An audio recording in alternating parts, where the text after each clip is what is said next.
মেয়েটার মুখে আগের সেই হাসি আর দেখা গেল না, কপালে ভাঁজ ফেলে বলল, তোমাকে পারতেই হবে, প্লিজ এইটুকু হেল্প করো। আপনাকে তো বললাম আপু আমি পারবো না, নিজের জিনিস নিজে গিয়ে দিন। আপনি প্লিজ আমাকে বিরক্ত করবেন না, তাহলে এর পরিণাম আপনার জন্য খুব একটা ভালো হবে না। এইটা মাইশা আপুর শ্বশুর বাড়ি, আমি কোনো ঝামেলা করতে চাই না। মুহূর্তে মেয়েটা খেপে গেল, রাগ দেখিয়ে বলল, কি করবে তুমি? তোমাকে তো কাজটা করতেই হবে। এই লামিয়াকে তুমি চেনো না। কথাটা বলে সুমুর হাত ধরে জোর করে কাগজটা দিল। এমন কাণ্ডে সুমু নিজের রাগটা আর ধরে রাখতে পারল না। আচমকাই লামিয়ার হাতটা মুচড়ে পিঠের সাথে চেপে ধরল। মেয়েটা ব্যথায় আর্তনাদ করে উঠল। সুমু সেদিকে পাত্তা না দিয়ে তাদের সাথে ধত চেপে বলল, বলেছিলাম না আপনাকে পরিণাম ভালো হবে না। আমার কপালে কি প্রেমের ঘটক লেখা আছে নাকি? হ্যাঁ, যে আমি আপনার প্রেমের ঘটকালি করব? ভুল মানুষকে দিয়ে ভুল কাজ করাতে চেয়েছেন আপনি, আর সাথে অনেকগুলো ভুলও করেছেন। আপনার প্রথম ভুল, আপনি আমার খান সাহেবের দিকে নজর দিয়েছেন। আপনার দ্বিতীয় ভুল, আপনি আমার ইচ্ছের বিরুদ্ধে আমাকে দিয়ে এই কাজটা করাতে চেয়েছেন। আপনার তৃতীয় ভুল, আমি বারণ করার সত্ত্বেও আমাকে জোর করেছেন। কি যেন বললেন আপনি? আপনাকে আমি চিনি না। তাহলে আপনিও শুনে রাখুন, এই সুমুকে আপনি চেনেন না। আমার জিনিসের দিকে হাত বাড়ালে সেই হাত আমি ভেঙে রেখে দিব। কথাগুলো বলেই মেয়েটার হাত ধাক্কা মেরে ছেড়ে দিয়ে চলে গেল সুমু। ব্যথা মেয়েটার চোখ দিয়ে অনবরত পানি পড়ছে, হাতটা অস্বাভাবিক লাল হয়ে গেছে। প্রচন্ড রাগে ফেটে পড়েছে মেয়েটা। শক্ত হাতে চোখের পানি মুছে বিড়বিড় করে বলল, আমার নামও লামিয়া, এর প্রতিশোধ আমি নেবই। সুমু এসে বসলো সামিয়ার পাশে। আফজল সাহেব মেয়ের বাড়ির সকলকে একসাথে খেতে বসালো। আনোয়ার সাহেব ফোন করে বলেছেন যত তাড়াতাড়ি সম্ভব মেয়ে জামাইকে পাঠিয়ে দিতে। রিসাদ সাহেবরা খেয়ে মেয়ে জামাইকে নিয়ে বেরিয়ে যাবেন। আয়ুব খেতে বসে নাজমিনের প্লেটে এটা ওটা তুলে দিচ্ছে আর বলছে, খাও মেয়ে, ভালো করে খাও। এই বডি নিয়ে আমার সাথে ঝগড়া করতে শক্তি লাগবে তো। শক্তি না পেলে ঝগড়া করবে কিভাবে? ঝগড়া করতে শক্তি লাগবে তো। খাও, খেয়ে শক্তি বাড়াও। আয়ুবের কথা শুনে সকলে খাচ্ছার ঠোঁট চিপে হাসছে। নাজমিন কটমট দৃষ্টিতে তাকিয়ে আছে আয়ুবের দিকে, কিন্তু কিছুই বলছে না। সকলে খাওয়া শেষ, বিদায়ের পালা। নয়নের আর কোনো ভাই বোন না থাকায় লামিয়াকে সাথে নিল। লামিয়া মহা খুশি, এই সুযোগে সে সুমুকে শিক্ষা দিতে পারবে আর শেহরাজের আশেপাশে থাকতে পারবে বলে সকলে থেকে বিদায় নিয়ে রওনা হলো সিরাজ সাহেবরা। বাড়ি ফিরতে ফিরতে রাত 8টা বেজে গেল। সকলে অনেক টায়ার্ড। মাইশা আর নয়নকে মাইশার রুমে থাকতে দেওয়া হলো। আসার পর থেকে আনোয়ার সাহেব নিজের মেয়ে জামাইকে আপ্যায়নে কোনো ত্রুটি রাখেননি। এটা ওটা খাইয়ে যাচ্ছেন। রাত 10টা পর্যন্ত সকলে আড্ডা দিয়ে ঘুমাতেই চলে গেছেন। আড্ডায় সকলে মিলে ঠিক করছে পরশু ঘুরতে যাবে, কিন্তু কোথায় যাবে এখনো ঠিক করেনি। কাল ঠিক করবে। সবাই টায়ার্ড, তাই ঘুমাতে চলে গেছে। ঘড়িতে সময় রাত 12টার কাছাকাছি। মিনা বেগম, খুশি বেগম আর ইফতিয়া জেগে আছে। কি এমন কথা আপা, যার জন্য এত রাতে ফোন করে ডেকে আনলেন? আবার আপনার ভাইজানকেও আসতে দিতে চাইলেন না? ভাবি, আপনি সমুদ্রের কষ্ট পেতে দেখতে চান? হ্যাঁ চাই আপা। এই মেয়েটার জন্য আমার ছোট মেয়েটাকে কষ্ট পেতে হয়। আপনার ভাইজান সবসময় আমার মেয়েকে ওর সাথে তুলনা করে কেন? কি এমন আছে এই সুমুর মধ্যে যে আমার মেয়েকে এর মতো হতে হবে? আমার মেয়েটা আমার কাছে এসে কাঁদে, মা হয়ে সহ্য হয় না আমার। আমি চাই ওই সুমু কাঁদুক, কিন্তু কিভাবে আপা? খুশি বেগম বললেন। আমার কাছে একটা প্ল্যান আছে ভাবি। মিনা ফ্রুকুচকে বলেন, কি প্ল্যান? সমুর বিয়ে দিয়ে। মিনা বেগম অবাক হয়ে তাকিয়ে বলেন, বিয়ে? কিন্তু কার সাথে? আমার বান্ধবী হাসনার ছেলের সাথে। ছেলেটা খুব ভালো, একটা মেয়েকে খুব ভালোবাসে, কিন্তু হাসনার সেই মেয়েকে একদম পছন্দ না। হাসনার গায়ে হলুদে এসে সমুকে পছন্দ করে, আমাকে জানায়, আমিও রাজি হই। কিন্তু ছেলেটা তো অন্য একটা মেয়েকে ভালোবাসে, সুমুকে বিয়ে করতে কেন রাজি হবে? খুশি বেগম বাঁকা হেসে বলেন, সেই ব্যবস্থাও করে ফেলেছি। গায়ে হলুদের দিন আমি সমুর কিছু ছবি হাসনাকে দিই ওর ছেলেকে দেখানোর জন্য, কিন্তু ওর ছেলে তো ছবি দেখলোই না। কল করলেও হাসনা আমাকে জানায় ছেলে কিছুতে রাজি হচ্ছে না, ইভন মেয়ের ছবি পর্যন্ত দেখেনি। তখন আমি হাসনাকে বলি অসুস্থতার নাটক করে ছেলেকে রাজি করাতে। হাসনা আমার কথা মতো কাজ করে। এখন হাসনার ছেলে হাসনাকে কথা দিয়েছে যে সে তার মায়ের সব কথা শুনবে। নিজের ইচ্ছাতে না হোক বাধ্য হয়ে ছেলেটা বিয়েতে রাজি। আর এতেই আমার লাভ। বিয়ের পর সমু স্বামীর ভালোবাসা কোনোদিনই পাবে না। আর হাসনাও সমুকে বাড়ির কাজের লোকের মতো করে রাখবে, অত্যাচার করবে, কথা শোনাবে। সমুকে সারা জীবন চোখের জল ফেলতে হবে। কথাগুলো বলেই হেসে উঠলেন খুশি বেগম, সাথে মিনা বেগম আর ইফতিয়াও হেসে উঠল। হাসি থামিয়ে খুশি বেগম বলেন, ভাবি, ভাইজানকে আপনার রাজি করাতে হবে। এই শুক্রবারে সমুর বিয়েটা দিতে হবে। আড়াল থেকে সব কথা শুনলো দুজন মানবী। কথাগুলো শুনে আর 1 মিনিটও দাঁড়ালো না তারা। ছাদের দিকে পা বাড়লো। ছাদের এক কোণে 2 হাত পকেটে গুজে দাঁড়িয়ে আছে কালো হুডি পরিহিত একজন লোক। মানবী দুজন লোকটার পেছনে এসে দাঁড়ালো। লোকটি পেছনে না তাকিয়ে বলল, এনি আপডেট? একজন মানবী খুশি বেগমের পুরো প্ল্যানের কথা খুলে বলল লোকটিকে।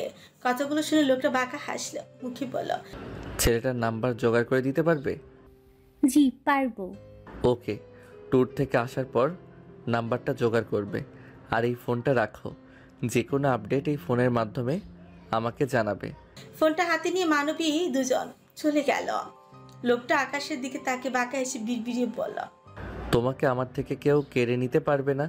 সুন you will be my sweetheart. ঘড়ির কাঁটায় দুপুর 2টো বাজে। সেই রাজরা সেই সকালে নাস্তা করে ঘুরতে বেরিয়েছে, এখনো ফেরেনি। সমু বিষণ্ণ মনে ছাদে দাঁড়িয়ে আছে, দৃষ্টি তার বাড়ির গেটের দিকে। হাসি বেগম অনেকবার এসে ডেকে গেছেন। শীতকাল হলেও দুপুরে রোদের তেজ একটু বেশিই থাকে। দুপুরে খেয়ে সকলে ভাত ঘুম দিচ্ছে। সুমু দুপুরবেলা ঘুম আসে না। গেটের দিকে থেকে চোখ সরিয়ে দূর গাছে মগডালের উপর বসা পাখি দুটোর দিকে চোখ গেল সমর। পাখি দুটো হয়তো প্রেম করছে, নয়তো একজন আরেকজনের মাথা নিয়ে বুকের সাথে মিশিয়ে অপরজনকে আগলে রাখবে। কেন আগলে রেখেছে? হ্যাঁ, সত্যি তো আগলেই রেখেছে। নিজের মনকে প্রশ্ন করে নিজের সামনে নিজের মনের প্রশ্নের উত্তর দিল সমু। আবারও তার মনে নতুন প্রশ্ন জাগলো, বিড়বিড়িয়ে বলল, আচ্ছা, আমাকে কি কেউ কোনোদিনও আগলে রাখবে, ভালোবাসবে? আচ্ছা, কেউ কি কোনোদিনও এক আকাশ সমপরিমাণ ভালোবাসা নিয়ে আমার সামনে আসবে? কে আসবে? খান সাহেব? নামটা বলে আফসোসের সাথে হাসলো সোমা। বুক ফেটে বেরিয়ে এলো দীর্ঘশ্বাস। কি যোগ্যতা আছে আমার তাকে নিয়ে স্বপ্ন দেখার? কোথায় কোথায় সে আর কোথায় আমি? চাঁদকে দূর থেকেই দেখতে হয়। তাকে ধরতে চাও মরিচিকা ছাড়া কিছুই না। খান সাহেবও আমার কাছে মরিচিকা। আমাকে কোনো দিক দিয়ে তার সাথে মানায় না। সে তো এক ফালি চাঁদের টুকরো, আর আমি। আবারও বলো। কথাটা শেষ করতে পারলো না সোমো। গাড়ির শব্দ কানে আসতে গেটের দিকে তাকালো সে। রাহিন ভাইয়ারা এসে গেছে, তার মানে খান সাহেব এসেছে। কথাটা বলে দৌড়ে নিচে নামলো সোমো। রাহিনরা বাড়ির ভেতরে ঢুকলো। সুমু করিডোরে দাঁড়িয়ে আছে। রাহিনও তার ফ্রেন্ডরা সবার জন্য গিফট নিয়ে এসেছে। ড্রয়িং রুমে কেউ নেই, সকলেই ঘুমাচ্ছে। হাসি বেগম জেগেছিলেন রাহিনদের জন্য। তিনিও কিছুক্ষণ আগে সুমুকে ঘুমাতে বলে চলে গেছে।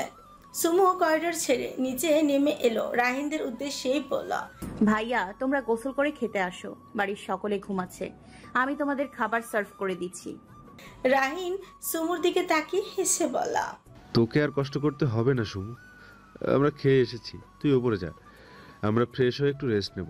সুমু আচ্ছা বলে চলে গেল। রাহিনটাও রুমে চলে গেল। শেহরাজ নিজের রুমে এসে হাতের ঘড়ি খুলে টেবিলের উপর রাখলো। ফোনটা দিয়ে কাঙ্ক্ষিত জায়গায় মেসেজ দিয়ে গায়ের শার্ট খুলে টাওয়াল নিয়ে ওয়াশরুমে ঢুকলো শাওয়ার নিতে। বেশ কিছু সময় পর মাথা মুছতে মুছতে বেরিয়ে এলো ওয়াশরুম থেকে। পরনে শুধু তার টাওয়াল। ড্রেসিং টেবিলের সামনে দাঁড়িয়ে মাথা মুছতে ব্যস্ত হয়ে পড়লো। তখনই রুমের দরজা নক পড়লো। শেহরাজ অনুমতি দিল রুমে ঢুকতে। সুমুর হাতে চায়ের কাপ। রুমে মাথা নিচু করে ঢুকলো সোমা। এখনো মাথা তুলে তাকায়নি সুমো। মাথা নিচু করে হেঁটে টেবিলের কাছে গিয়ে টেবিলের উপর চায়ের কাপটা রাখলো। মাথা তুলে তাকাতে তাকাতে বলল, আচ্ছা, এমন অসময়ে চা খায় কে বলুন তো? এই নিন আপনার চা। চরক গাছ সুমুর। মুখ হা হয়ে গেল। চোখের সামনে এমন দৃশ্য দেখবে কল্পনাও করেনি সোমো। ভিডিওতে দেখলো, লজ্জায় চোখ সরিয়ে নিত সোমো, কিন্তু আজ লজ্জায় মুড়ি মুড়ি অবস্থা সোমোর। চোখের সামনে তার খান সাহেব শুধু একটা টাওয়াল পরে দাঁড়িয়ে আছে ড্রেসিং টেবিলের সামনে। ফর্সা পিঠের উপর বিন্দু বিন্দু পানি মুক্ত দানার মতো চিকচিক করছে। চুলগুলো কপালের উপর লিপটে আছে, তা দিয়ে চিরচি পানি পড়ছে। কতটা স্নিগ্ধ লাগছে দেখতে। পেশিবহুল হাতগুলো ফুলে আছে। আমাকে পর্যবেক্ষণ করা হয়ে গেলে আসতে পারো, আর যদি না হয়ে থাকে তাহলে সামনে এসো, বাকিটাও খুলে দিচ্ছি, ভালো করে পর্যবেক্ষণ করো। হঠাৎ সিরাজের কণ্ঠে ধ্যান ভাঙল সুমোর। লজ্জায় আর তাকিয়ে থাকতে পারলো না, চোখ নামিয়ে নিয়ে অবাক হয়ে পড়ল। বাকিটাও খুলে দেবেন মানে? ইস, সিরাজ আয়নার মধ্যে দিয়ে সুমুর লজ্জাপর মুখটা দেখল, ছোট দুষ্ট হাসি ছড়িয়ে পড়ল। আমি জানতাম তোমার মোটা মাথায় আমার এমন সহজ কথাটা ঢুকবে না, তাই বলছি আমার সামনে এসো, খুলে দিয়ে তোমাকে বোঝাচ্ছি যে আমি বাকিটা বলতে কি বুঝিয়েছি। এই মুহূর্তে সুমুর মনে হচ্ছে কথাটা শোনার সাথে সাথে জমিন ফেটে চৌচির হয়ে গেল না কেন? তাহলে সুমু মাটির নিচে গিয়ে নিজেকে লুকাতো। ইস, কি লজ্জা! এই খান সাহেবরা এত অসভ্য কেন? আগে জানলে কোনোদিনও ওনার সামনে আসতো না সে। কথাগুলো মনে মনে ভেবে ছুটে রুম থেকে বেরিয়ে গেল সুমু। সে রাত সুমুর যাওয়ার পানে তাকিয়ে হেসে পড়ল। এই অসময়ে চা খাওয়ার কারণ তুমি কি কোনোদিনও বুঝবে না সুইটার? তোমাকে এক পলক আলাদাভাবে দেখার পিপাসা এই চায়ের মাধ্যমে মেটে আমার। সন্ধ্যায় ড্রয়িং রুমে সকলে উপস্থিত। আনোয়ার সাহেব, রিসাত সাহেব, শামীম সাহেব, ইফতিয়াক সাহেব, নয়ন সকলে সোফায় বসে খোশ গল্পে মজেছে। মিনা বেগম, হাসি বেগম, খুশি বেগম সবার জন্য চা নাস্তা বানাচ্ছেন।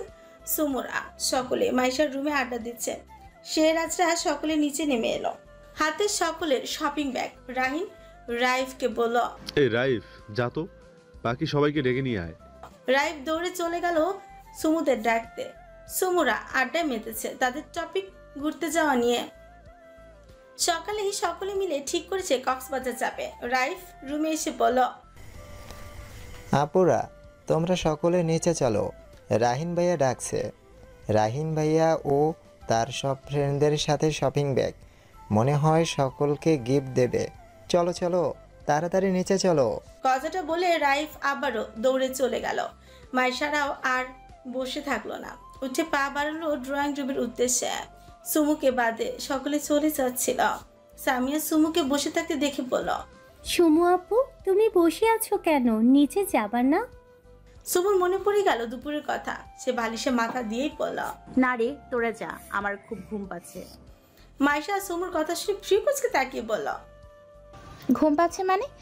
এই তো দিব্যি আমাদের সাথে আড্ডা দিলি, তখন তো তোর চোখে কোনো ঘুম ছিল না, যেই নিচে যাবার কথা শুনলি অমনি ঘুম পেয়ে গেল। ব্যাপারটা কি বলতো, নিচে কেন যেতে চাইছিস না?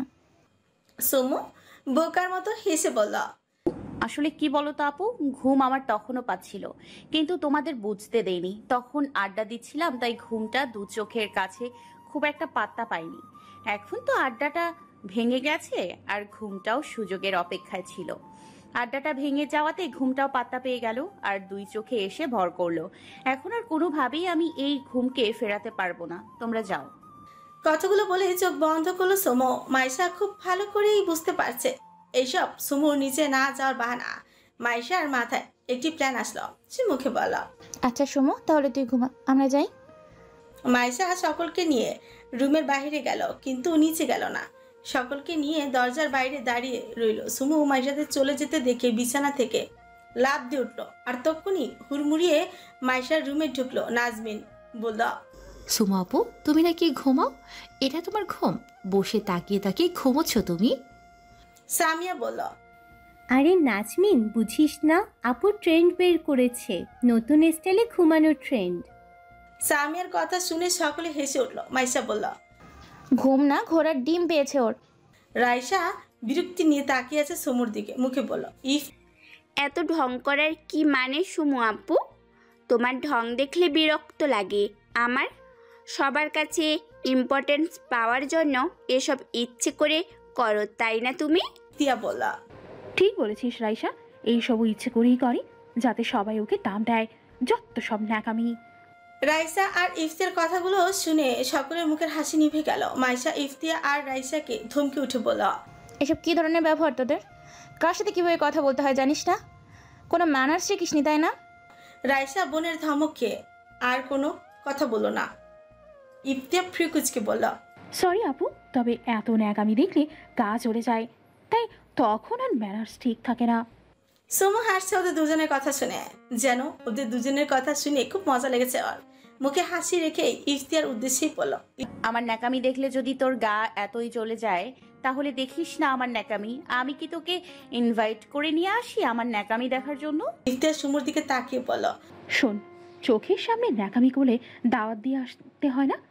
সুমু আবারও হেসে বলল, তাহলে রাখিস কেন তোর চোখ দুটো আমার দিকে? চোখ বন্ধ করে রাখতে পারিস না? আর রাইসা, তোর যখন এতই বিরক্ত লাগে তাহলে তুইও তাকাস না আমার দিকে? তাহলে তো আর দেখতে হয় না আমার ঢং ন্যাকামি। আর শোন, ন্যাকামি ঢং মেয়েরাই তো করে, ছেলেরা না। আর আমি যেহেতু মেয়ে, আমি তো ন্যাকামি ঢং করবই। তোদের ইচ্ছা করলে তোরাও করতে পারিস। সুমুর কথা শুনে আর 1 মিনিট দাঁড়ালো না, দুজনেই হন হন করে বেরিয়ে গেল রুম থেকে। ওরা দুজনে বেরিয়ে যেতে আবারও উচ্চস্বরে হেসে উঠল সুমুরা। মাইশা গিয়ে সুমুকে বেড থেকে টেনে নামালো। 4 জনেই চলে গেল ড্রয়িং রুমের উদ্দেশ্যে। ড্রয়িং রুমে অলরেডি সকলকে গিফট দেওয়া হয়ে গেছে। মাইশারা আসতেই ওদের গিফট দিল রাহিন। আনোয়ার সাহেব বারবার করে বলেছেন এইসবের কোনো প্রয়োজন ছিল না। রাহিনের সব ফ্রেন্ডরা সকলের জন্য গিফট এনেছে। সেরাজ পুরুষদের জন্য পাঞ্জাবি, মহিলাদের জন্য শাড়ি আর ছোটদের জন্য ড্রেস এনেছে। আয়ুব সকলকে জুতো গিফট করেছে। এইভাবে এক একজন এক একটা জিনিস গিফট করেছে। সেরাজ সবাইকে গিফট দিলেও সুমুকে দেয়নি। আয়ুব জিজ্ঞেস করে বলেছে, সুমুর কথা আমার মনে ছিল না, অন্য একদিন ওর জন্য নিয়ে আসবো। হাসি বেগম বারণ করেছে সেরাজকে আর কিছু না কিনতে। আয়ুবরা চোখ টিপে হাসছে। ওরা খুব ভালো করেই জানে সেরাজ সবার জন্য গিফট আনতে ভুলে গেল, সুমুর জন্য গিফট আনতে কিছুতেই ভুলবে না। সুমুর অভিমান হয়েছে খুব। সে তো নিচে আসতেই চাইছিল না। মাইসা আপুরাই তো জোর করে ওকে নিয়ে এলো। এখানে না আসলে এত বড় অপদস্থ হতেই হতো না তাকে। উনি সকলের জন্য আনলো আর আমার কথাটাই ভুলে গেল। যাবে নাই বা কেন? আমি কে যে আমার কথা ওনাকে মনে রাখতেই হবে? কথাগুলো মনে মনে আওড়ায় মুখে বলল, আমার কিছু লাগবে না, আমার নতুন ড্রেস অনেক আছে। সেরা সুমুর দিকে তাকিয়ে একবার দেখে নিল ওই অভিমান করা মুখটা। সুমুর মুখটা দেখে বড্ড হাসি পেল সেরাজের, তবুও নিজেকে সংযত রেখে বলল, আঙ্কেল আমি উপরে যাচ্ছি ফ্রেশ হতে। আনোয়ার সাহেব সেরাজের দিকে তাকিয়ে বলেন, হ্যাঁ বাবা যাও, ফ্রেশ হয়ে এসে ডিনার করে নাও, তারপর রুমে গিয়ে লাগেজ গুছিয়ে তাড়াতাড়ি ঘুমিয়ে পড়ো। কাল সকাল সকাল বেরোতে হবে তো তোমাদের সকলকে। সেরাজ মাথা নাড়িয়ে সিঁড়ি বেয়ে উপরে চলে গেল। আনোয়ার সাহেব সকলের উদ্দেশ্যে বললেন, সবাই খেয়ে রুমে গিয়ে লাগেজ গুছিয়ে নাও, কেউ আজ রাত জাগবে না, তাড়াতাড়ি ঘুমিয়ে পড়বে। আনোয়ার সাহেবের আদেশ পেয়ে সকলে যে যার যার রুমে চলে গেল গিফট রেখে আসতে। রাইসা আর ইফতিয়া অনেক খুশি হয়েছে মনে মনে। সেরাজ সুমুকে গিফট দেয়নি বলে দুজনেই সুমুর সামনে দিয়ে হেসে যেতে যেতে ইফতিয়া বলল, এই রাইসা, জানিস এই ড্রেসটা আমার জীবনের সব থেকে প্রিয় ড্রেস। এটা আমি যত্ন করে তুলে রাখবো। কথাটা বলে ইফতিয়া শপিং ব্যাগের উপর চুমু খেলো। রাইসা বলল, আমার ক্রাশ শেহরাজ খানের দেওয়া ড্রেস, আমি তো কাল কক্সবাজারে এটাই পরেই যাব। এই ইফতিয়ার আপু, কাল তুমি আমাকে অনেক পিক তুলে দিবে, কিন্তু আমি সেই সব পিক সোশ্যাল মিডিয়াতে আপলোড দিব। কথাগুলো বলে দুজনে হাসতে হাসতে উপরেই চলে গেল। সুমুকে দাঁড়িয়ে থাকতে দেখে আনোয়ার সাহেব সুমুর কাছে এসে মাথায় হাত রেখে বলেন, ছেলেটা অনেক বিজি মামুনি, তাই হয়তো ভুলে গেছে। তুমি মন খারাপ করো না, কক্সবাজার থেকে ঘুরে আসো, তোমাকে আমি নতুন ড্রেস কিনে দেবো। সুমু আনোয়ার সাহেবের কথা মুচকি হেসে বলল, আমি মন খারাপ করিনি মামা, আমার সত্যিই নতুন ড্রেস লাগবে না। আনোয়ার সাহেব সুমুর কথাগুলো শুনে আলতো হেসে বললেন, তুমি অনেক লক্ষ্মী মেয়ে মামুনি, যাও খেয়ে শুয়ে পড়ো। আনোয়ার সাহেব চলে গেলেন। সুমু রান্নাঘরের দিকে যেতে নিচ্ছিল, তখনই সামনে এসে দাঁড়ালো লামিয়া। চোখে মুখে তার তৃপ্তির হাসি, মুখ দিয়ে চবর্গীয় শব্দ করে বলল, কিছু জ্বলছে মনে হচ্ছে। এই সুমু, তুমি কি পোড়া পোড়া একটা স্মেল পাচ্ছ না? আমি পাচ্ছি। জানো, আমার কোনোদিনও পোড়া গন্ধ ভালো লাগতো না, কিন্তু আজ এই তোমার মন পোড়া গন্ধটা আমার খুব ভালো লাগছে। ইচ্ছে করছে পারফিউম বানিয়ে রোজ ইউজ করি। তোমার জন্য খুব কষ্ট হচ্ছে সুমু, যার জন্য তোমার এত বিদ্রোহ, সেই তোমার জন্য গিফট আনতে ভুলে গেল। This is not fair. তোমার খান সাহেব সত্যি তোমাকে ভুলে গেল, এরপরেও বলবে সে তোমার খান সাহেব? সুমু লামিয়ার দিকে শীতল দৃষ্টিতে তাকালো, ঠোঁটে আলতো হাসি ঝুলিয়ে বলল, সুমুর ভালোবাসা এত সস্তা না যে সামান্য একটা গিফটের জন্য সেই ভালোবাসা শেষ হয়ে যাবে। যে সুমুর খান সাহেব ছিল আছে, সে সুমুর খান সাহেব ছিল আছে আর সারা জীবন থাকবে। লামিয়া মুহূর্তে রেগে গেল, সুমুর দিকে চোখ রাঙিয়ে বলল, এরপরেও এত বড় কথা কোন মুখ দিয়ে বলো তুমি? এত বড় কথা বলার মুখ আছে তোমার? যেই মুখ দিয়ে আগে বলতাম সেই মুখ দিয়েই বলছি। আর আমি মনে করি কিছু কিছু মানুষের সাথে কথা বলা, তর্ক করা, প্রতিযোগিতা করাটাও লজ্জার ব্যাপার। লামিয়ার দিকে আঙুল তাক করে বলল, যেমন তুমি, ইউ নো হোয়াট লামিয়া, মূর্খের সাথে তর্ক করাটা বোকামি। তাই আমি তোমার মতো মূর্খের সাথে তর্কে যেতে চাই না। কথাগুলো বলে চলে যাচ্ছিল সোম, পেছন থেকে লামিয়া বলল, তুমি অনেক অহংকারী একটা মেয়ে সুমু। লামিয়ার কথায় সুমু দাঁড়িয়ে পড়লো, ঘুরে তাকালো লামিয়ার দিকে, ছুটি হাসি রেখে বলল, শেহরাজ খানের মতো একটা মানুষকে ভালোবাসি, একটু অহংকারী না হলে চলবে বলো? খান সাহেবকে ভালোবাসাটাই আমার অহংকার। কথাগুলো বলে রান্নাঘরে চলে গেল সোম। লামিয়া দাঁড়িয়ে রাগে ফুঁসছে, বিড়বিড়িয়ে বলল, তোমার এই অহংকার যদি আমি ভেঙে গুড়িয়ে দিতে না পারি তাহলে আমার নাম লামিয়া চৌধুরী না। সকলে ডিনার শেষ করে লাগেজ গোছাতে চলে গেছে। সুমুর মন একটু খারাপ, সকলকে যোগ্য জবাব দিলেও দিন শেষে ও তো মানুষ, ওর তো খারাপ লাগে, কষ্ট হয়। কথাগুলো ভাবছে আর লাগেজ প্যাক করছে সোম। যাবার বিন্দুমাত্র ইচ্ছে নেই, তবুও যাচ্ছে, কারণ অতগুলো শাকচুনির মাঝে তার সাদাশীতে নিষ্পাপ খান সাহেবকে ছেড়ে দিতে পারবে না সোম। লাগেজ প্যাক করে আর ফোনের দিকে বারবার তাকাচ্ছে সোম। ঘড়ি কাটায় রাত 10টা। সন্ধ্যা থেকে এখন পর্যন্ত কাঙ্ক্ষিত মানুষ টেক্সট করেনি সোমকে। সোম অপেক্ষা করছে তার মেসেজের। হঠাৎ ফোনটা টং করে শব্দ হলো, খুশিতে চকচক করে উঠল সোমুর মুখ। মেসেজটা পড়ে দেখার প্রয়োজন মনে করলো না সোমু। ফোনটা হাতে নিয়ে দৌড়ে চলে গেল রান্নাঘরে।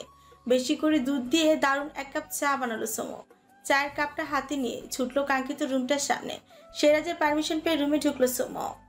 চায়ের কাপটা টেবিলের উপর রেখে চলে আসছিল, তখনই সেরাজের ডাক দিল, সোমু। আর থমকে গেল সোমর, মুখ দিয়ে অস্পষ্ট বলল। সেরাজ ডিভান থেকে উঠে দাঁড়ালো, আলমারি থেকে একটা প্যাকেট বের করে সুমুর পিছে এসে দাঁড়ালো। প্যাকেটটা সুমুর সামনে বাড়িয়ে দিয়ে বলল, this is for you Somu. Sumu প্যাকেটটা না নিয়ে ঘুরে দাঁড়ালো, তাকিয়ে রইল তার খান সাহেবের দিকে। সেরাজ চোখ দিয়ে ইশারা করলো প্যাকেটটার দিকে। ইশারার সাথে সুমুও তাকালো প্যাকেটটার দিকে। আনমনে হাতটা বাড়িয়ে প্যাকেটটা হাতে নিল, মাথা নিচু করে প্যাকেটটার দিকে তাকিয়ে রইল। সেরাজ বুঝতে পারলো সুমু নিজের মধ্যে নেই। হাত দিয়ে তুড়ি বাজালো সুমুর মধ্যে, হাত দিয়ে তুড়ি বাজালো সুমুর মুখের সামনে। হুঁশ ফিরল সুমর। একবার প্যাকেটটার দিকে তো একবার সেরাজের দিকে তাকালো। সেরাজ তখনও সুমুর দিকেই তাকিয়ে আছে, অপেক্ষা করছে সুমুর প্রশ্নে। সেরাজের অপেক্ষার সমাপ্তি ঘটিয়ে সুমু প্রশ্ন করল, আপনি আমার জন্য গিফট এনেছেন, তাহলে তখন সবার সামনে কেন দেননি? সেরাজ দুই হাত প্যান্টের পকেটে গুজে দাঁড়ালো, ছোটি মৃদু হাসি ফুটিয়ে বলল, কারণ তুমি স্পেশাল। সুমু এমন উত্তর আশা কল্পনাতেও করেনি। অবাক হয়ে তাকিয়ে রইল সেরাজের দিকে। সেরাজ সুমুর অবাক হওয়ার মুখের দিকে তাকিয়ে মিটিমিটি হাসছে, কোনো মতে নিজের হাসিটাকে চেপে বলল, মুখে মশা ঢুকে যাবে তো সোমু।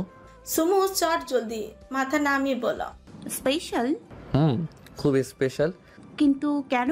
কারণ তুমি আমাকে রোজ খুব ভালো চা কফি বানিয়ে দাও। আমার খেয়াল রাখো, যখনই বলি তখনই রুমে চা কফি খাবার নিয়ে আসো। তাহলে কি তুমি আমার কাছে স্পেশাল নও বলো?